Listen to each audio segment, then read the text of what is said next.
Hello ladies, Joanna here. I'm really excited. I had to sit down really fast. I'm actually in the CVS parking lot making a video for you guys on recruiting.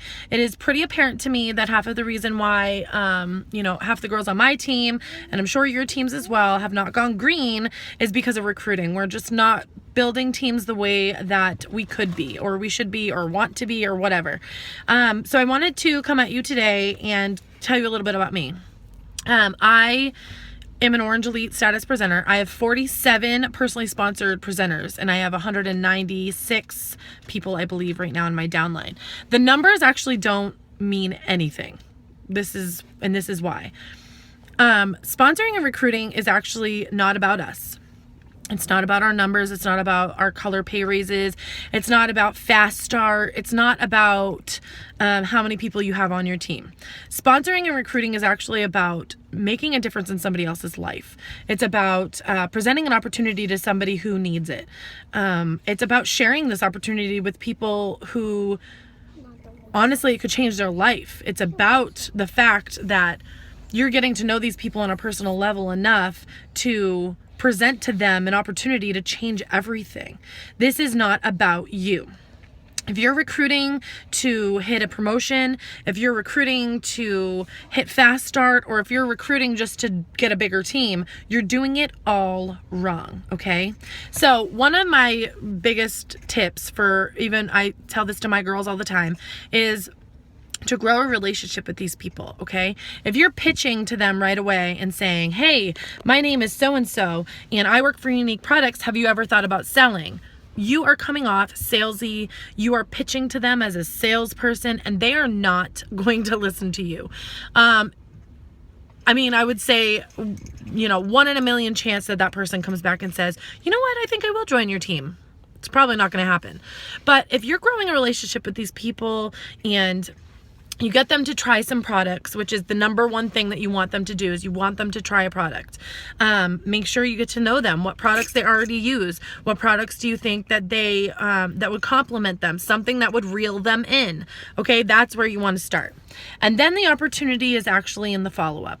I had a wonderful conversation one time with Bree Richardson, and she said, if you're not following up with your customers with the opportunity, then you're missing out on the opportunity to grow your team. And she is completely right. That is the most factual thing anybody's ever said to me. So when I started really actively trying to recruit again, because I've been recruiting since I started, but there was a lull there where I didn't recruit for like 2 months, 2 or 3 months actually. And then all of a sudden I've added like 10 people in the past 3 months. I realized that I wasn't following up with the opportunity. I was following up to see how they loved their products, but I was not saying, oh, how do you love your foundation? Oh, you love it? Yeah, I know. Are you interested in trying anything else?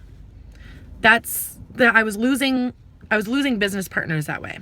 Now it's, how are you liking your foundation? Oh, you love it? I know, seriously, that's probably half the reason why all these girls are joining this business. Have you ever thought about selling Unique? Now, another thing, I don't offer an opportunity to somebody who obviously is not going to take it. You need to be smart about recruiting. You need to be calculated with who you're giving this opportunity to. If you have a head of some other direct sales business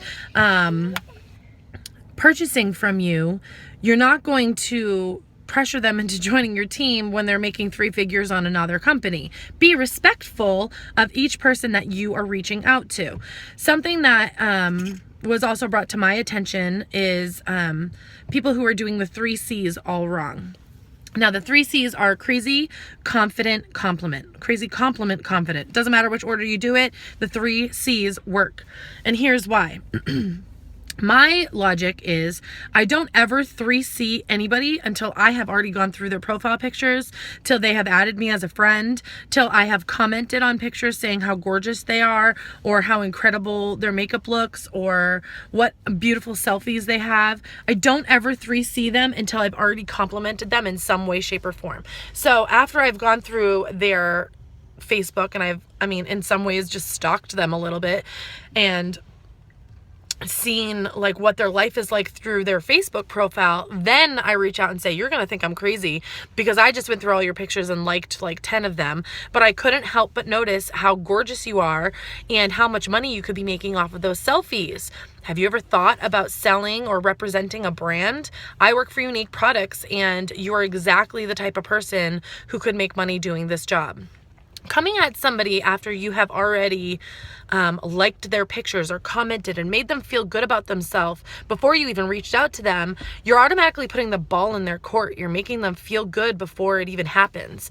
I think that this is a calculated, smart way to 3C yourself into an opportunity. You can get at them right away with an opportunity, but if they've never tried the line, I would push that first. Oh, okay, you've never heard of Unique? Well, we are, 3D Mascara put us on the map. We have this incredible foundation. Our line is amazing. Will you check out my website? Something as simple as that. Recruiting actually just needs to be authentic. Like I said, you need to be yourself. You need to think about it on the other side. If you had so much going on and you were a mom of 4 and you were running around crazy, and somebody said, have you ever thought about selling Unique? The first thing I would say is no. Why would I do that? I have so much going on right now. I don't need something else on top of it all. But if you come at this mother and you're like, I can't believe you do so much. You're such a great multitasker. I run my own business, and sometimes I have a hard time multitasking. I find that a lot of these girls on my team are really great multitaskers. You probably would do great with something like this. Have you ever thought about it? Like, you need to come at them on their level with their best interest in mind and at heart. Because if you don't have their best interest at heart, they're not going to respect what you're saying. They're not going to listen to what you're saying, and they're probably not going to consider you. They're not going to consider you as a sponsor, and they're not going to consider the opportunity as legit an opportunity. They're going to look at this as sales. So I wanted you to think about this in a different way. I wanted you to think about recruiting in a different way, and I want you to be authentic. I want you to think about all the different ways that you can help somebody else. Stop thinking about just your colors. Stop thinking about your pay raises. Stop thinking about your PRS, and stop thinking about you.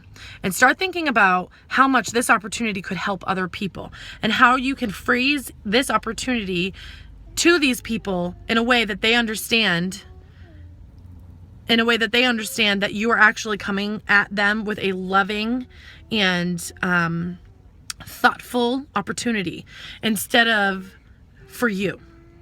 It's not join my team. It's not help me reach my pay raise, help me hit fast start. It's none of that. It is, what can I do for you to help you reach your goals? This isn't about me. It's about you. Think about it.